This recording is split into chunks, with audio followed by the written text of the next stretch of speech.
Ana María Fagundo Guerra nació en Santa Cruz de Tenerife el 13 de marzo de 1938. En 1958 recibió la beca Ann Simpson para estudiar en la Universidad de Redlands en California, donde se graduó en 1963 con especializaciones en lengua inglesa y española. Pasó luego a estudiar en las universidades de Illinois y Washington, obteniendo de esta última el doctorado en literatura comparada en 1967.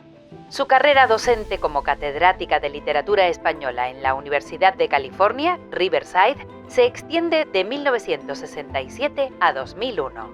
Durante este periodo, publica numerosos trabajos sobre literatura española, hispanoamericana y norteamericana, y fue además directora fundadora de A la Luz, revista literaria en la que siempre tuvieron cabida los escritores de las islas.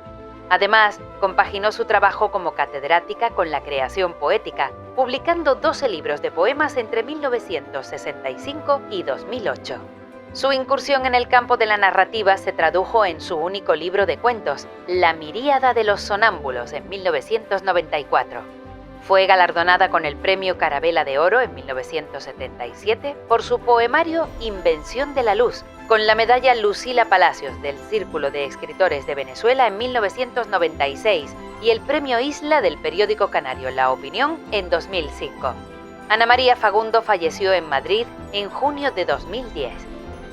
En palabras de Blas Sánchez Dueñas, desde la composición de su primer libro, la poesía pasó a convertirse en parte indisoluble de su ser y de su estar en el mundo, hasta llegar a configurar un paisanaje literario propio vertebrado sobre dos claves esenciales: la creación como ámbito autóctono desde el que conformar vidas a través de la palabra, y la defensa y afirmación de la vida frente al vacío y la incomunicación de las sociedades posmodernas.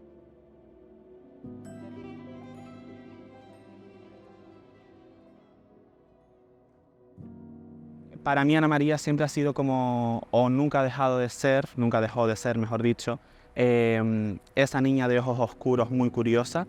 Desde una temprana edad Ana María tiene como ese afán de conocimiento, ella quiere conocer, conocer y conocer.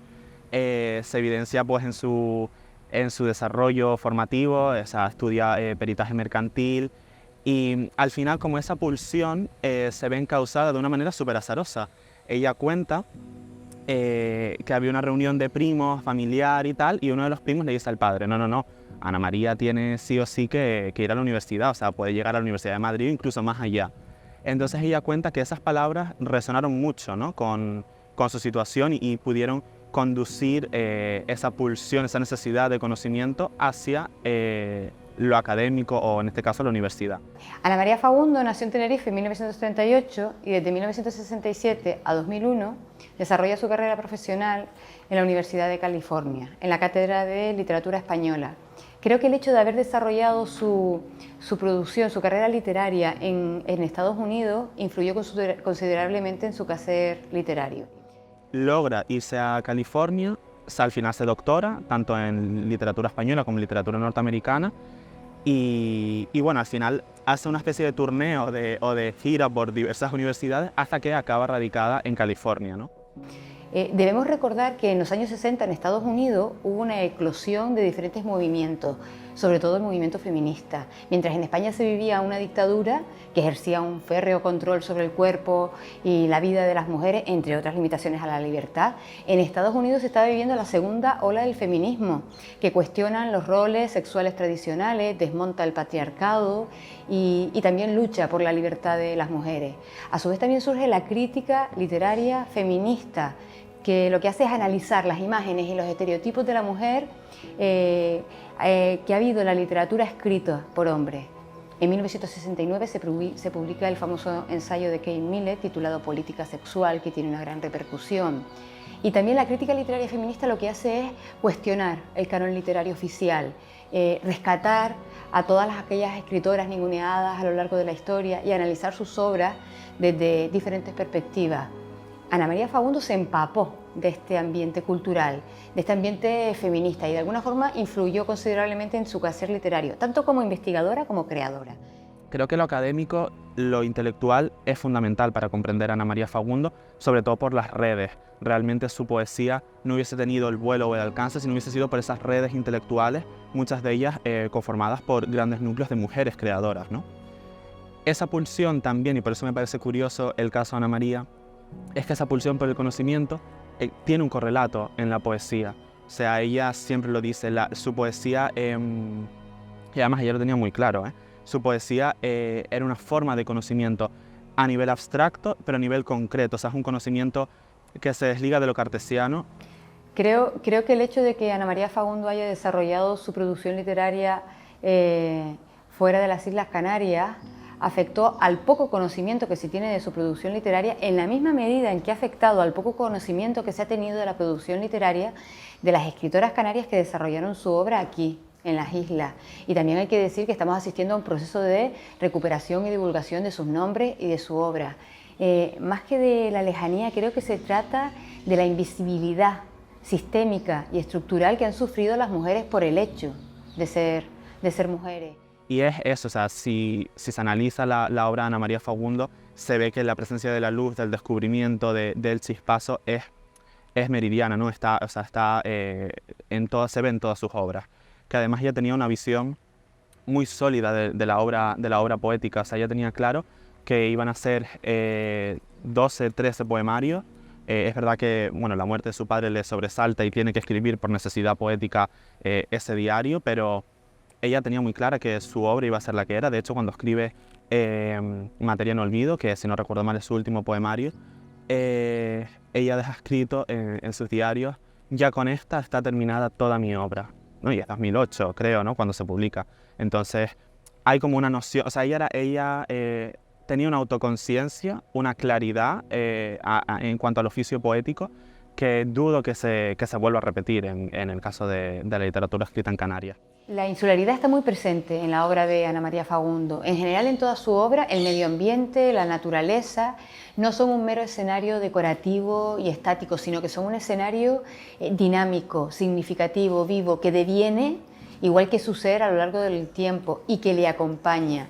También la naturaleza suscita en ella un sentimiento de libertad, de arraigo a la tierra, ¿no? Vinculada a la libertad y a la vida. Frente al desarraigo y a la desconexión con el territorio, en su obra apuesta por naturalizar la experiencia y la existencia del ser humano, recordándonos que formamos parte de la tierra, recordándonos que formamos parte del planeta que debemos respetar, y que en la naturaleza se asienta la diversidad que de alguna forma también está integrada en el ser humano. Por eso ella insiste que somos un cuerpo que cohabitamos un planeta, una naturaleza, un entorno que debemos respetar y del que dependemos y con el cual ella se identifica. Por eso está muy presente en su poesía su isla, Tenerife.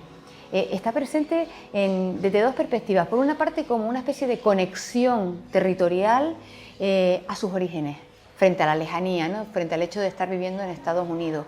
Pero también tiene otra vertiente, y es que la reivindica como un símbolo de libertad. Y esto entronca con los postulados del ecofeminismo, que defiende la idea de que no somos propietarios ni propietarias de la naturaleza, sino que pertenecemos a ella, frente a la idea de la naturaleza como un mero recurso de explotación y de mercancía. En este entorno natural, Ana María Fagundo desarrolla su obra poética y va construyendo su subjetividad, su identidad, que muchas veces se enuncia a través de las palmeras, los árboles, el volcán, la arena, la tierra, su isla, Tenerife, con la que se identifica constantemente. Del mismo modo que está también muy presente el útero, los pechos, el cuerpo, la sangre, la vida, como forma de enunciar su cuerpo de mujer, su ser de mujer. Creo que de alguna forma leer la obra de Ana María Fagundo nos ayuda a conocer mejor el mundo en el que vivimos y también a respetar el entorno con el que cohabitamos. Y de esas dos vertientes, la que más me fascina, por supuesto, es cómo logra aunar el deber de lo académico, el deseo de la literatura, en A la Luz, ¿no? Que es como esa revista de creación artística y literaria que surge ya creo que hacia finales de los 50 y que se mantiene vigente durante muchísimos años.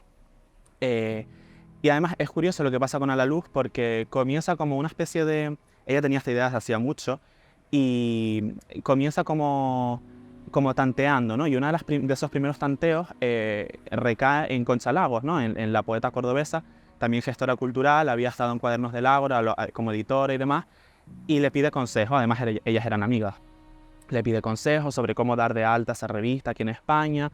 O sea, surge como de un gesto también sororio, y al final, poco a poco, es en lo que decae la revista, ¿no? En un espacio donde la escritura de las mujeres puede ser compartida y visibilizada. Es verdad que en los primeros números, por ejemplo, vemos nombres como Vicente Alexandre, Pedro Salinas, pero esto todo responde, y es curioso, a una estrategia que surge también de esa comunicación entre Concha y Ana María Fagundo. Concha le dice, bueno, si quieres que esto vaya a algo, ¿no? Que tenga cierto vuelo en la revista, tienes que seguir esta estrategia, y es contactar con determinados nombres, ¿no? Para ya tú después poder volar sola. Y creo que estas tres facetas, ¿no? Esta tríada, es fundamental para describir a Ana María Fagundo, y también para dar cuenta de su especificidad, de lo valioso que es su legado, ¿no? La revista La Luz se publica 2 veces al año, en primavera y en otoño. Al principio se imprime en Tenerife, Madrid, Barcelona, y más tarde se imprime también en la Universidad de California, donde ella imparte clases. La revista publica poesía, narrativa, reseñas literarias, pero también infinidad de artículos, de ensayos, de investigación sobre escritores como Jorge Guillén, José María Millaresal, y también de escritoras como Angelina Gatel, Clara Janés. Tenía una sección que se llamaba Mujeres Creadoras, y en esa sección publica numerosas escritoras canarias como Pino Ojeda, Pino Betancor, Chona Madera, Pilar Logendio, Elsa López, Dina Palou, Tina Suárez. Ella misma también publica sus poemas en esa sección, y también publica los poemas de otras escritoras que no son canarias, como Carmen Conde, Gloria Fuerte, Concha Lagos, entre otras muchas. De hecho, en 1988 publica un monográfico titulado Poesía española femenina del siglo XX. Y creo que también es necesario recordar que Ana María Fagundo dona su biblioteca y su archivo personal a la Universidad de La Laguna. La falta de iniciativas de recuperación de su obra, y también la falta de visibilidad de su figura y de su legado, quiero pensar, de manera quizás optimista, que responde un poco a eso, ¿no? A que todavía no estamos preparados para Ana María Fagundo.